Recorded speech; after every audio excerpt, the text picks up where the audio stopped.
The Signal Man by Charles Dickens. Halloa, below there!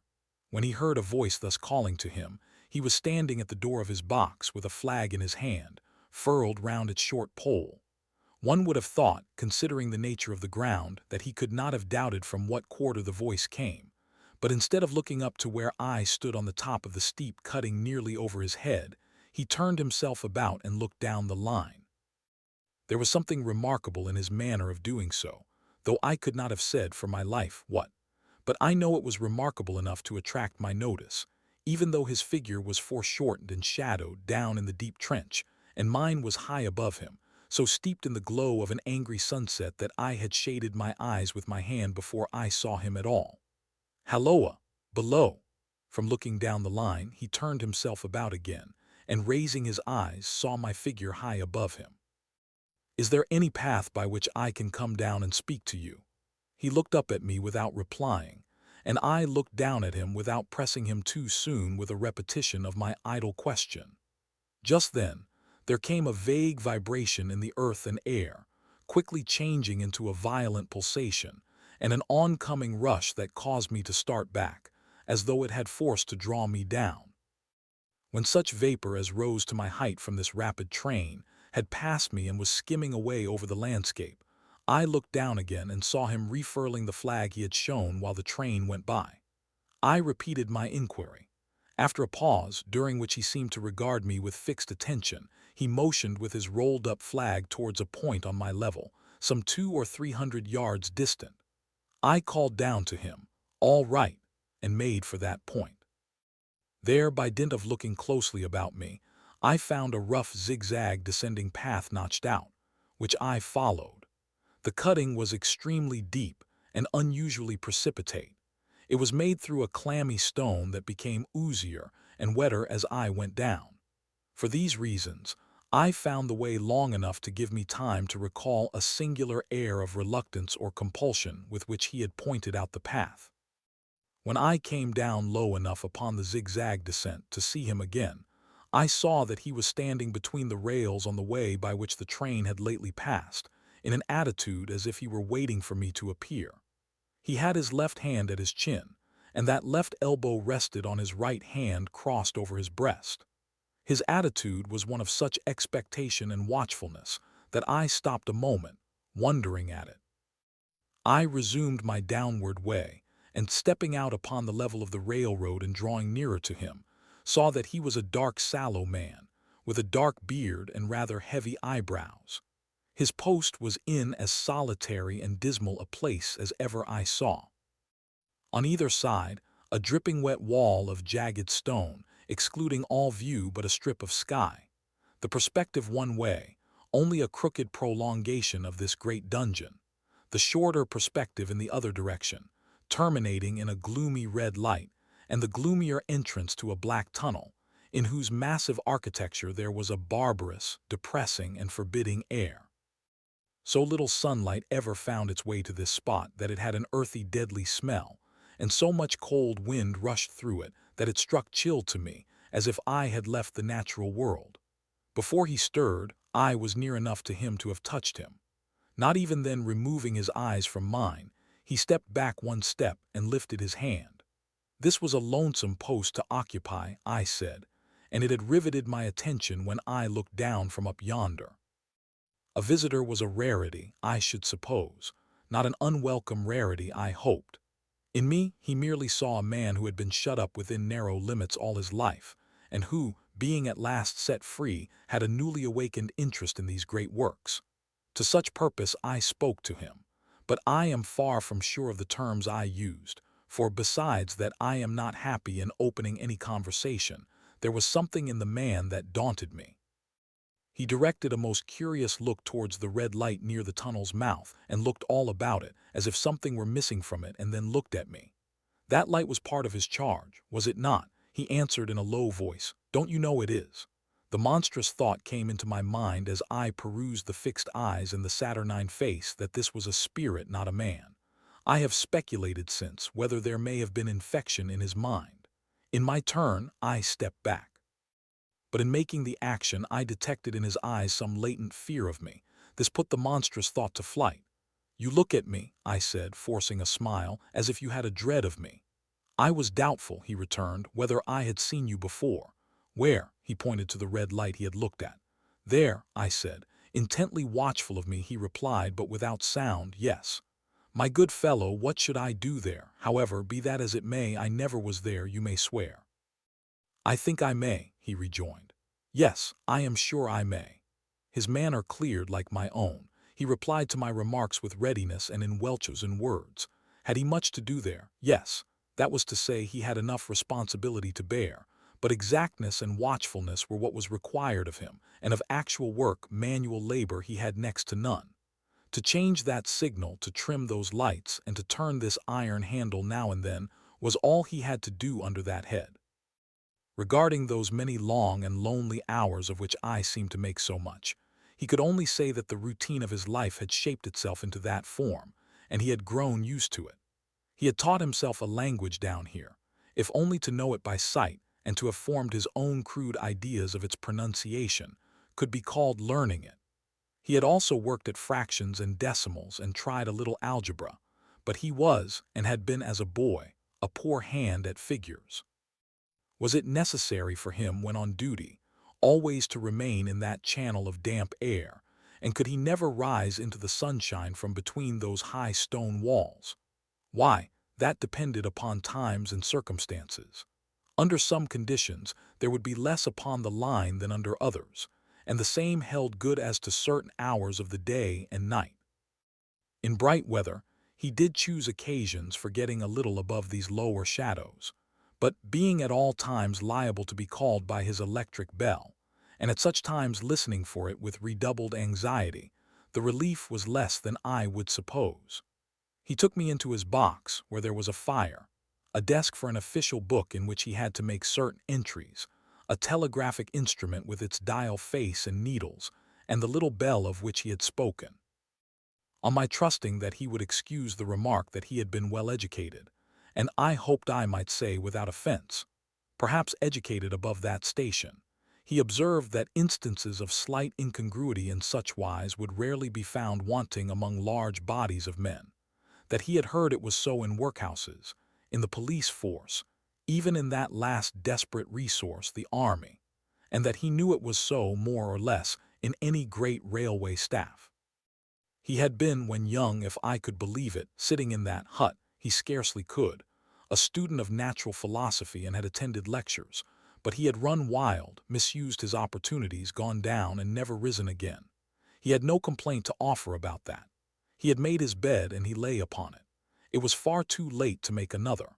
All that I have here condensed, he said in a quiet manner, with his grave dark regards divided between me and the fire.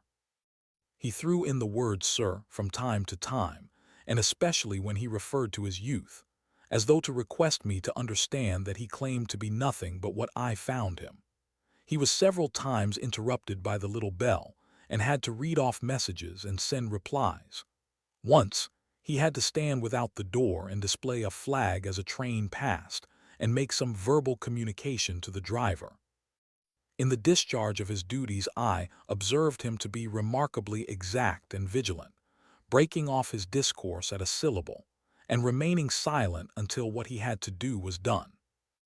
In a word, I should have set this man down as one of the safest of men to be employed in that capacity, but for the circumstance that, while he was speaking to me, he twice broke off with a fallen color, turned his face towards the little bell when it did not ring, opened the door of the hut, which was kept shut to exclude the unhealthy damp, and looked out towards the red light near the mouth of the tunnel. On both of those occasions he came back to the fire with the inexplicable air upon him which I had remarked without being able to define when we were so far asunder. Said I, when I rose to leave him, "You almost make me think that I have met with a contented man." I am afraid I must acknowledge that I said it to lead him on. "I believe I used to be so," he rejoined, in the low voice in which he had first spoken. "But I am troubled, sir, I am troubled." He would have recalled the words if he could.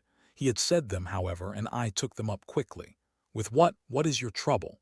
It is very difficult to impart, sir. It is very, very difficult to speak of. If ever you make me another visit, I will try to tell you. but I expressly intend to make you another visit. Say, when shall it be? I go off early in the morning, and I shall be on again at 10 tomorrow night, sir. I will come at 11. He thanked me and went out at the door with me. I'll show my white light, sir, he said in his peculiar low voice, till you have found the way up. When you have found it, don't call out, and when you are at the top, don't call out. His manner seemed to make the place strike colder to me, but I said no more than very well. And when you come down tomorrow night, don't call out. Let me ask you a parting question.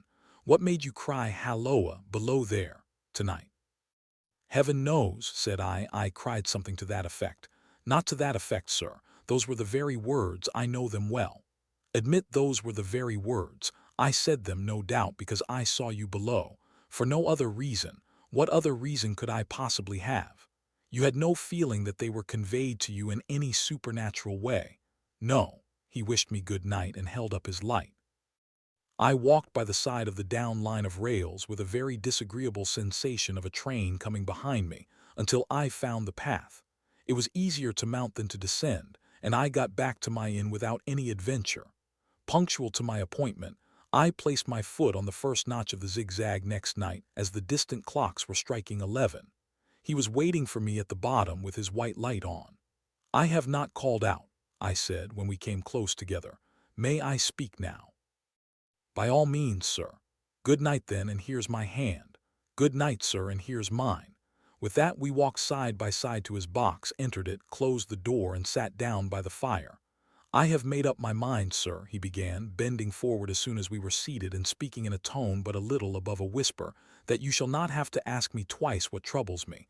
I took you for someone else yesterday evening. That troubles me. That mistake. No, that's someone else. Who is it? I don't know. Like me? I don't know. I never saw the face. The left arm is across the face and the right arm is waved, violently waved, this way. I followed his action with my eyes, and it was the action of an arm gesticulating with the utmost passion and vehemence. For God's sake, clear the way. One moonlight night, said the man, I was sitting here when I heard a voice cry halloa, below there. I started up, looked from that door, and saw this someone else standing by the red light near the tunnel, waving as I just now showed you. The voice seemed hoarse with shouting, and it cried, look out, look out. And then again, halloa, below there, look out. I caught up my lamp, turned it on red, and ran towards the figure, calling, what's wrong? What has happened? Where? It stood just outside the blackness of the tunnel. I advanced so close upon it that I wondered at its keeping the sleeve across its eyes. I ran right up at it, and had my hand stretched out to pull the sleeve away when it was gone. Into the tunnel, said I. No. I ran on into the tunnel, 500 yards. I stopped and held my lamp above my head and saw the figures of the measured distance, and saw the wet stains stealing down the walls and trickling through the arch. I ran out again, faster than I had run in, for I had a mortal abhorrence of the place upon me. And I looked all round the red light with my own red light, and I went up the iron ladder to the gallery atop of it, and I came down again and ran back here. I telegraphed both ways. An alarm has been given. Is anything wrong? The answer came back both ways. All well. Resisting the slow touch of a frozen finger tracing out my spine, I showed him how that this figure must be a deception of his sense of sight, and how that figures, originating in disease of the delicate nerves that minister to the functions of the eye, were known to have often troubled patients, some of whom had become conscious of the nature of their affliction, and had even proved it by experiments upon themselves. As to an imaginary cry, said I, do but listen for a moment to the wind in this unnatural valley while we speak so low, and to the wild harp it makes of the telegraph wires.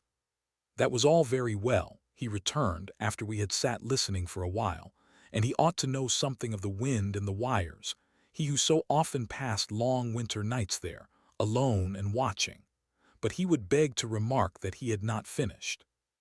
I asked his pardon, and he slowly added these words, touching my arm.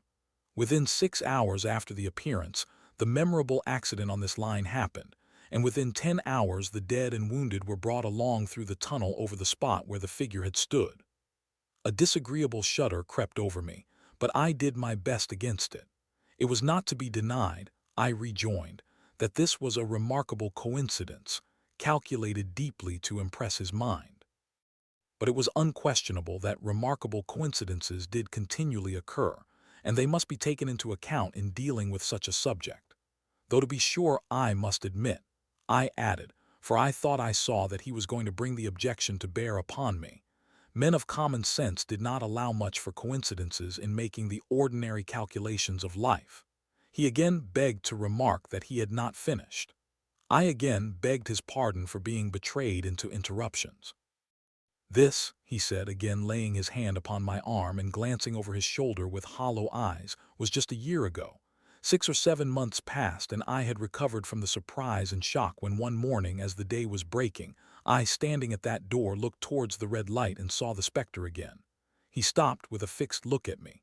Did it cry out? No, it was silent. Did it wave its arm? No, it leaned against the shaft of the light with both hands before the face. Like this. Once more I followed his action with my eyes. It was an action of mourning. I have seen such an attitude in stone figures on tombs. Did you go up to it? I came in and sat down, partly to collect my thoughts, partly because it had turned me faint. When I went to the door again, daylight was above me and the ghost was gone. But nothing followed, nothing came of this. He touched me on the arm with his forefinger twice or thrice, giving a ghastly nod each time. That very day, as a train came out of the tunnel, I noticed, at a carriage window on my side, what looked like a confusion of hands and heads, and something waved. I saw it just in time to signal the driver, "Stop." He shut off and put his brake on, but the train drifted past here 150 yards or more. I ran after it, and as I went along, heard terrible screams and cries. A beautiful young lady had died instantaneously in one of the compartments and was brought in here and laid down on this floor between us. Involuntarily, I pushed my chair back as I looked from the boards at which he pointed to himself. True, sir, true, precisely as it happened, so I tell it you. I could think of nothing to say to any purpose, and my mouth was very dry. The wind and the wires took up the story with a long lamenting wail. He resumed. Now, sir, mark this and judge how my mind is troubled. The spectre came back a week ago. Ever since it has been there now and again by fits and starts. At the light, at the danger light.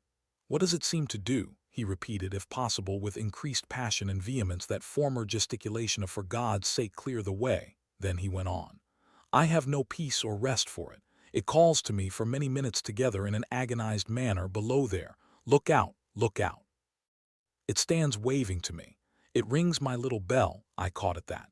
Did it ring your bell yesterday evening when I was here and you went to the door? Twice. Why, see, said I, how your imagination misleads you. My eyes were on the bell and my ears were open to the bell, and if I am a living man, it did not ring at those times. No, nor at any other time, except when it was rung in the natural course of physical things by the station communicating with you. He shook his head. I have never made a mistake as to that yet, sir. I have never confused the spectre's ring with the man's. The ghost's ring is a strange vibration in the bell that it derives from nothing else, and I have not asserted that the bell stirs to the eye. I don't wonder that you failed to hear it, but I heard it. And did the spectre seem to be there when you looked out? It was there. Both times, he repeated firmly, both times. Will you come to the door with me and look for it now? He bit his underlip as though he were somewhat unwilling, but arose. I opened the door and stood on the step while he stood in the doorway. There was the danger light. There was the dismal mouth of the tunnel. There were the high wet stone walls of the cutting. There were the stars above them. Do you see it? I asked him, taking particular note of his face. His eyes were prominent and strained, but not very much more so, perhaps, than my own had been when I had directed them earnestly towards the same spot. No, he answered, it is not there. Agreed, said I. We went in again, shut the door, and resumed our seats. I was thinking how best to improve this advantage, if it might be called one, when he took up the conversation in such a matter-of-course way, so assuming that there could be no serious question of fact between us, that I felt myself placed in the weakest of positions. By this time you will fully understand, sir, he said, that what troubles me so dreadfully is the question, what does the spectre mean? I was not sure, I told him, that I did fully understand. What is its warning against? he said, ruminating with his eyes on the fire and only by times turning them on me. What is the danger? Where is the danger? There is danger overhanging somewhere on the line. Some dreadful calamity will happen. It is not to be doubted this third time after what has gone before, but surely this is a cruel haunting of me. What can I do? He pulled out his handkerchief and wiped the drops from his heated forehead. If I telegraph danger on either side of me or on both, I can give no reason for it, he went on, wiping the palms of his hands. I should get into trouble and do no good. They would think I was mad. This is the way it would work. Message, danger, take care. Answer, what danger, where? Message, don't know, but for God's sake take care. They would displace me. What else could they do? His pain of mind was most pitiable to see. It was the mental torture of a conscientious man, oppressed beyond endurance by an unintelligible responsibility involving life. When it first stood under the danger light, he went on, putting his dark hair back from his head and drawing his hands outward across and across his temples in an extremity of feverish distress. Why not tell me where that accident was to happen, if it must happen? Why not tell me how it could be averted, if it could have been averted? When on its second coming it hit its face, why not tell me instead, she is going to die. Let them keep her at home. If it came on those two occasions only to show me that its warnings were true and so to prepare me for the third, why not warn me plainly now? And I, Lord help me, a mere poor signalman on this solitary station. Why not go to somebody with credit to be believed and power to act? When I saw him in this state, I saw that for the poor man's sake, as well as for the public safety, what I had to do for the time was to compose his mind.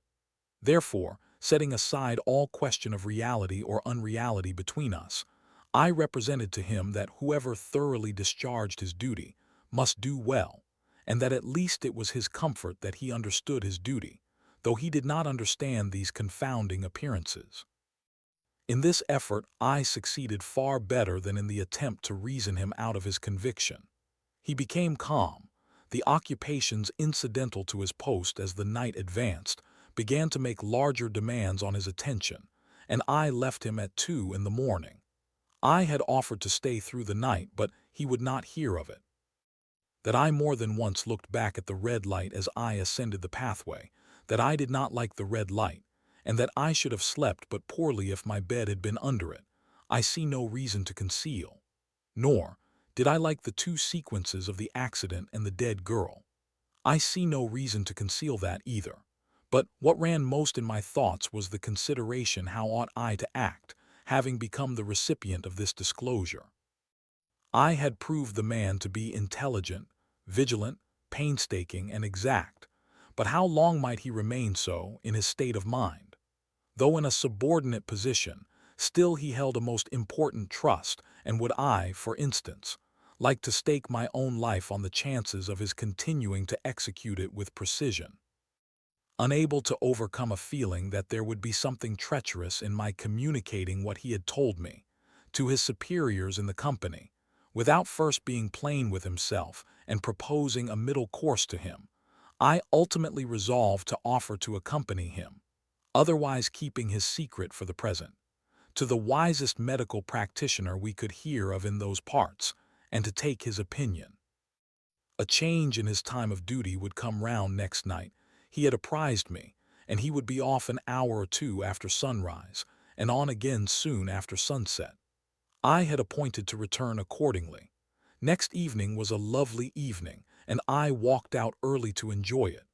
The sun was not yet quite down when I traversed the field path near the top of the deep cutting. I would extend my walk for an hour, I said to myself, half an hour on and half an hour back, and it would then be time to go to my signalman's box. Before pursuing my stroll, I stepped to the brink and mechanically looked down from the point from which I had first seen him. I cannot describe the thrill that seized upon me when, close at the mouth of the tunnel, I saw the appearance of a man, with his left sleeve across his eyes, passionately waving his right arm. The nameless horror that oppressed me passed in a moment, for in a moment I saw that this appearance of a man was a man indeed, and that there was a little group of other men standing at a short distance, to whom he seemed to be rehearsing the gesture he made. The The danger light was not yet lighted. Against its shaft, a little low hut, entirely new to me, had been made of some wooden supports and tarpaulin. It looked no bigger than a bed.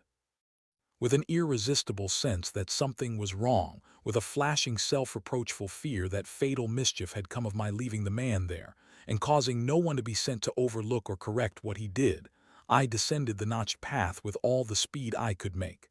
"What is the matter?" I asked the men. "Signalman killed this morning, sir."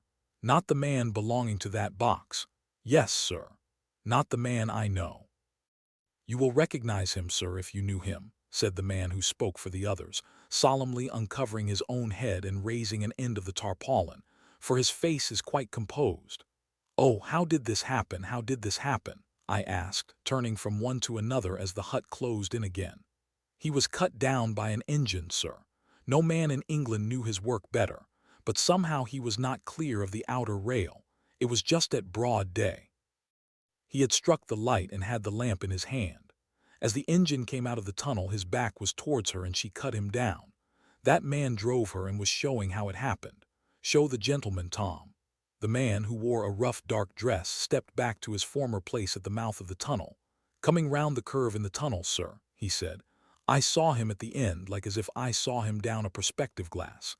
There was no time to check speed, and I knew him to be very careful. As he didn't seem to take heed of the whistle, I shut it off when we were running down upon him and called to him as loud as I could call." "What did you say?" "I said, 'Below there, look out, for God's sake clear the way.'" I started. "Ah, it was a dreadful time, sir. I never left off calling to him. I put this arm before my eyes not to see, and I waved this arm to the last, but it was no use." Without prolonging the narrative to dwell on any one of its curious circumstances more than on any other, I may, in closing it, point out the coincidence that the warning of the engine driver included not only the words which the unfortunate signalman had repeated to me as haunting him, but also the words which I myself, not he, had attached, and that only in my own mind, to the gesticulation he had imitated.